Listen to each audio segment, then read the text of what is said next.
This is Find Your Dream Job, the podcast that helps you get hired, have the career you want, and make a difference in life. I'm your host, Mac Pritchard. I'm also the founder of Mac's List.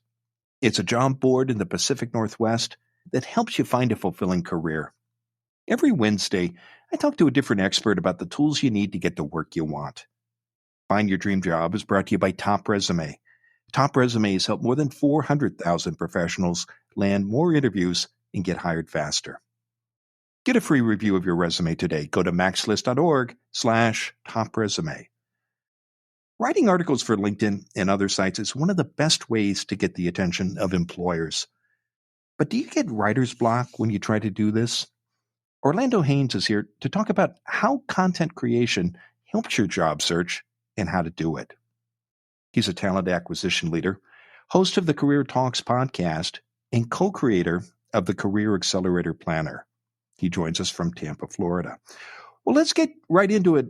Orlando, what do you mean when you're talking about content creation? Yeah, great question. So when you utilize the platform LinkedIn, it's best that for job seekers, this is a time where we need to stand out. We're in this digital space. So it's definitely a time for you to stand out and leverage that platform. It's a global platform. And so there's multiple uses around content creation. And we can go through those steps from newsletter, long form, short form text, audio, visual creation. So if you find a sweet spot where you're comfortable in leveraging that platform, you can start to separate yourself as a job seeker. Well, I want to go through each of those tactics individually. Before we get there, what would you say to someone who's wondering how content creation is going to help with their job search? What kind of difference can it make? Yeah, absolutely. The more eyeballs you get sent to your profile, the more opportunity it creates. I like to call it the VCO method. Visibility creates opportunity. So in this sea of talent that we have that came through the Great Resignation, tons of layoffs that are happening. So you have a bigger pool of talent for employers to look through. But now it's time for you to separate. So it really comes around personal branding. How do you do that? How do you separate yourself other than just post and pray and hope they give you a call and resting on your talents and just maybe your accolades? You have to do a little bit more to get noticed. And that's where it comes to leveraging the platform.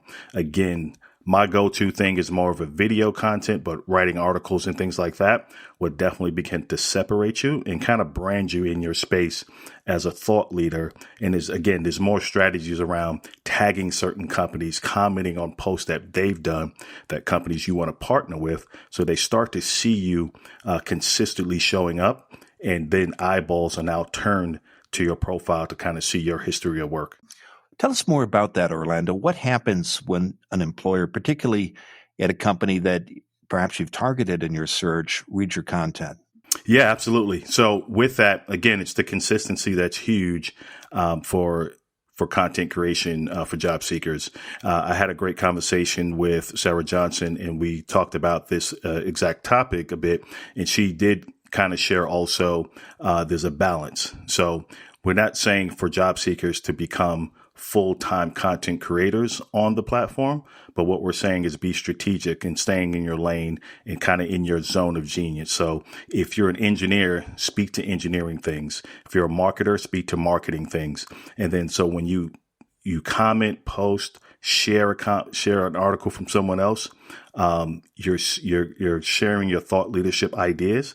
And again, that traction starts to build up.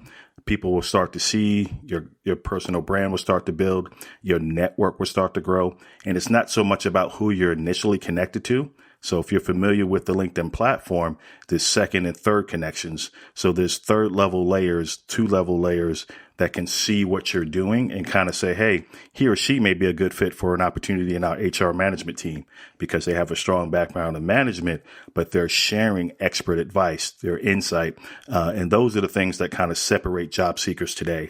So you want to make sure that you're consistent in doing that, but be strategic in keeping it, again, in your zone of genius.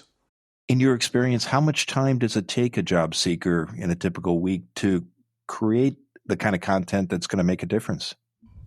You know what? I think that's kind of the elephant in the room where they feel they need to constantly post. And it's really about setting up what works for you. So if it's 2 to 3 times a week, just start there. You can start with either once a week. But again, make sure it's value added. It's not about so much the frequency in that time period, but it's about the value you're adding per time you show up, each time you show up on the platform.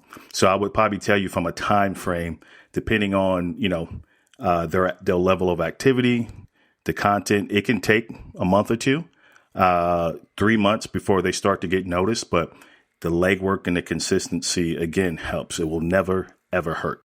You mentioned consistency a few times now, Orlando. Why is it important to be consistent when creating content during a job search? Yeah, great question. So with that, I think once you understand too the algorithm of any social media platform, and we're talking about LinkedIn specifically, you show up once or twice, you kind of lose kind of your momentum when you get started. Your first 1 or 2 posts will start to get legwork, but you'll also need to build a network to get more views. But again, it's not so much how large your network is. Again, it's the value, but you post once and then 3 weeks later you post again. The algorithm will start to push down your content because it's not showing up enough. And this way you lose traction. And then internally, you'll start to lose steam and kind of confidence. We're like, hey, this effort is not going to work for me, or this method is not going to work for me. But job seekers need to understand it's not a one silver bullet that's going to fix it. It's added on to what you traditionally need to do when it comes to applying for jobs. Still apply through the ATS, still fill out the application, still try to set up, informational conversations with hiring managers or job seekers or other employees in that organization. But this is just an added tool. And again, start slow. So this way you can manage it and stay consistent. So it'll build your profile. What about online platforms, Orlando? Do you recommend focusing only on LinkedIn, or is there value in looking at other platforms as well? Absolutely. TikTok is huge right now, and as well as Instagram. But I think that's specialized to a certain demographic. The Gen Zs, the Gen Ys may not be on TikTok as much as the millennial group. So that varies. But I would say where you're most comfortable, understand that platform and put all your efforts in that, versus trying to be a jack of trades of all. And then you fall short because then you start to break down your consistency because you're saying, oh, I'm posting here, I'm not seeing anything. And then you quit all efforts. So I would say for mid to senior level professionals, and again, it could be a demographic thing. I see it more LinkedIn because that's really the global business platform. There's no other platform like it, right? Almost a billion users, if not more by now, that you can reach across the globe in a matter of seconds. So I would say start there because it's set up for that. Well, let's talk about creating content. What are good sources to draw on for ideas for content that is going to help you during your job search? So what I've noticed is someone always follows someone who's influencing them in some form or fashion, whether it's personal or career related. So if you have this, mentor that you don't have a relationship with, but you're following them from afar, I would say there's nothing wrong with kind of duplicating what they're doing. Not saying stealing their style of content creation, but drawing information from a topic they may have talked about, again, in your zone of genius, because you don't want to step into a pool where you don't have a strong depth of information, because then you can't consistently put out content that of value going, on the long term. So you want to, again, stay in your zone of genius, but look for reference points, any books you've read, any podcasts you've listened to, any conversations, any conferences you've attended. Those are great leverage tools to make notes, jot down ideas and expand on that, and then post and build out what folks talk about now is a lot of content calendar, to where you can build out several ideas and just once a week post, step 1 on executing this, step 2 on executing this, step 3 on going forward. So this way you have a body of work that you're building up, and you don't feel like you're pressured to scramble and create something on the fly each week. Plan ahead. This way you're comfortable, you're at ease, and you can, again, stay consistent. Terrific. We're going to take a break, Orlando. So stay with us. When we come back, Orlando Haynes will continue to share his advice on how content creation can help your job search and how to do it.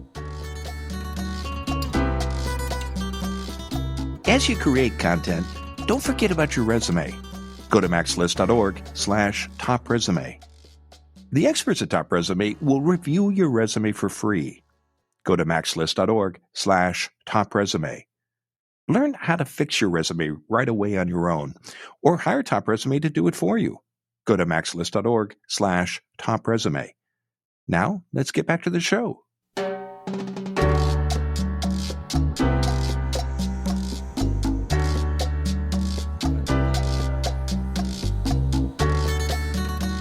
We're back in the MaxList studio. I'm talking with Orlando Haynes. He's a talent acquisition leader, host of the Career Talks podcast, and co-creator of the Career Accelerator Planner. He joins us from Tampa, Florida. Orlando, before the break, we were talking about how content creation can help your job search and how to do it. And you shared some ideas for where to look for content, drawing on your professional experience or your reading and other work that you're doing in your professional space. What about forms of content? In the first segment, you gave us a few examples of what you might do in the form your content could take. Can you give us some more examples of the kinds of content you could create, drawing on the ideas you shared earlier? Absolutely, Mac. So there's several kind. I would think there's about 6 that I kind of talk about. You have the long form content where it's just strictly text, short form context, but with a static post. So you can draw on a picture, put a picture in there, add your content, your verbiage, your insight to it. Then there's also the LinkedIn audio feature. If you're feeling more confident in your ability to kind of host an event. So now you become the center of attention at that point when you're hosting an event on your own. And then you have obviously LinkedIn Live to do that as well. And then just a video. So that can be an organic video from the platform itself using your mobile device, or you upload a video. My go-to preference that I don't see too many job seekers doing, if at all, is posting a video sharing your insights. But again, start small. If you're, want to just share your text on an article that you've seen, great way. Newsletters, or really having a surge and showing your thought leadership aptitude there in that space. More folks are able to read versus listen to a video at work. So you think of the audience you're touching. But if you're looking to really stand out, the more video content will get about 4 to 5 times X times noticeable, if that's a word. I'm kind of throwing it together, but with visibility. Again, visibility creates opportunity. So the more video you do, the more eyeballs will be seen. But again, I want to share with the job seekers and your listeners, it's about the content and the value you're sharing on the platform. So pay attention to what you're sharing and the medium, whether it's video, text, an image, or an audio clip. It matters, but it's the idea that and the content that you're putting out there that's going to make all the difference. Is that right, Orlando? Absolutely. So think of it this way. YouTube, if folks who are kind of in this content creation space, the big thing now on the YouTube platform is not long form video. It's the shorts. So that's a minute of content that's being utilized. And so they're pouring their efforts on people staying on the platform, creating short form videos, again, a minute or less.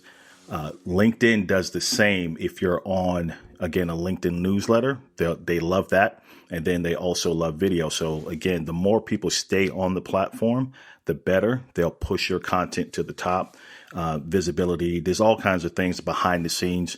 You have about a short time before 10% of your network sees it, before the content starts to get pushed down. So be selective in what you're doing. Again, if you're brand new to it, start with text. It's easier. You're behind the scenes and just sharing your content. And I would share for folks who are fearful, I've never had a negative impact on anything that I've shared on LinkedIn. For the most part, 98% of the folks, 99% of the folks will support what you put out as long as it's value.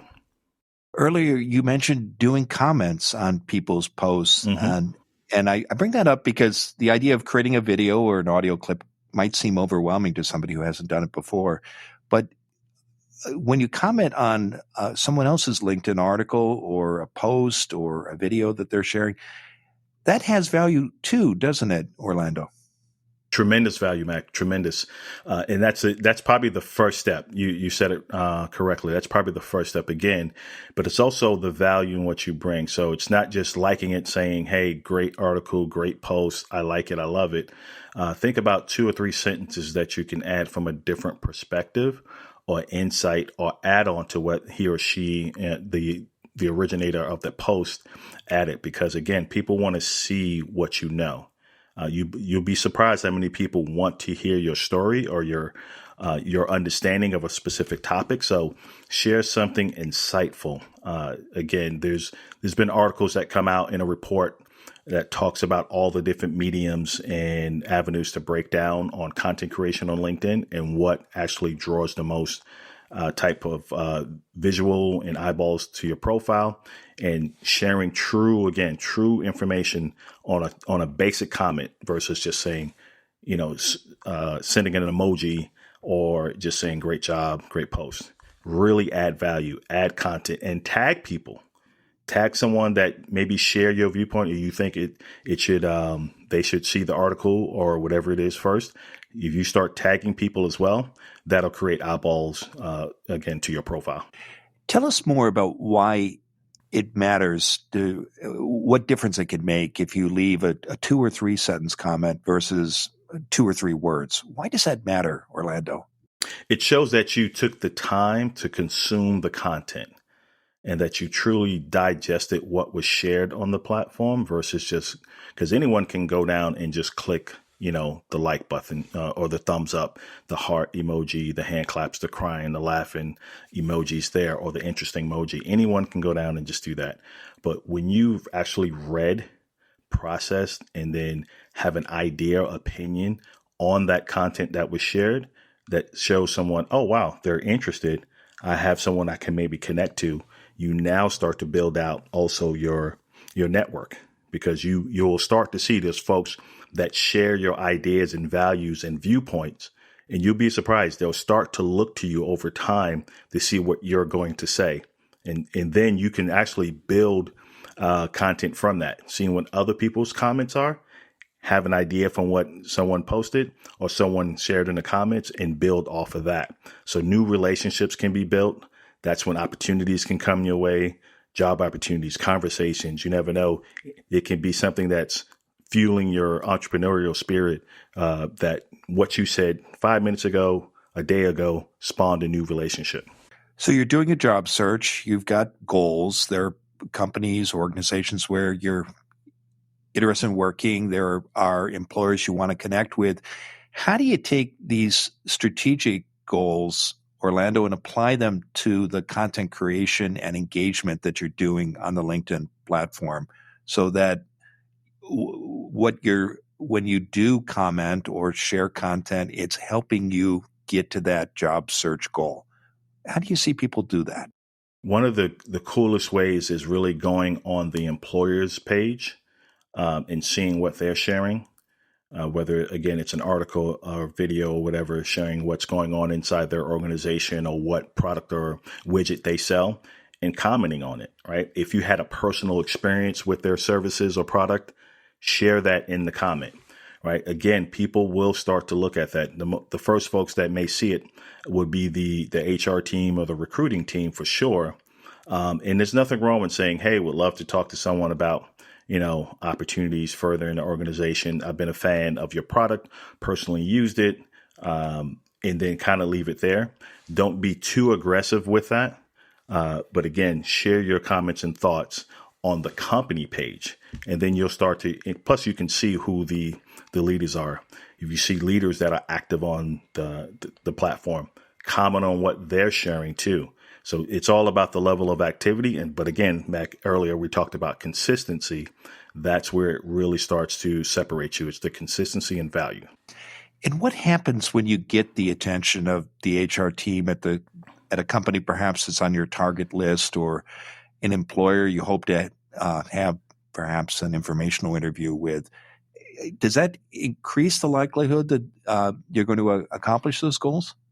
It does. So I would set expectations thinking if you get the hiring manager, to like or reach back out to you, doesn't mean you're going to get a job or an interview right off the back, but it does open the door for a discussion of some sorts. Again, it's also building your network, because he or she may know someone in a competitor company that say, hey, we don't have anything for, an IT cybersecurity manager, but XYZ person knows, and I like your background. I'll have no problem sharing your information. Here's who the point of contact is.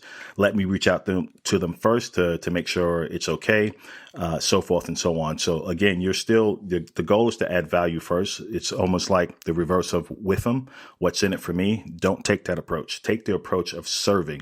I'm serving by sharing value. I'm serving by sharing insight. And what comes of that is you'll have an authentic relationship, network building process that can expand. Again, that may be in the target job you're looking for, a company, but it can lead to something else. So if you have a list of 5 organizations, you target company A, but they may know somebody in company C that gets you the opportunity. Well, it's been a terrific conversation, Orlando. Now, tell us what's next for you. Yeah, absolutely, Max. So definitely excited about growing the Career Talks podcast that you can find each week on LinkedIn. I do LinkedIn Lives with all career experts in the field, also on the Apple, Spotify podcast, as well as YouTube. And then super excited about continue to grow the audience and support around the Career Accelerator Planner that my partner Karen Turner and I recently launched. So that's a cool deal. It's the first of its kind to where job seekers are able to document, track their wins, their projects, and value in corporate America. So it helps them in their career transitions, conversations around promotions, merit increase, salary negotiations. So no more forgetting what you leave on the table. It's all about sharing and owning your worth. Well, terrific. I know listeners can learn more about the Career Accelerator Planner by visiting the website careeracceleratorplanner.com. And you also invite listeners to connect with you on LinkedIn. And as always, I hope they'll mention that they heard you on Find Your Dream Job when they reach out to you there. Now, Orlando, given all the great advice you've shared today, what's the one thing you want a listener to remember about how content creation can help your job search and how to do it? Yeah, Max, so that's a great question. I would tell you it's a quote that most of us probably know. You don't have to be great to get started, but you do have to get started to be great. So it's about taking immediate, massive action. Just get started. Don't worry about it being perfect. Don't worry about being pretty. Just get started.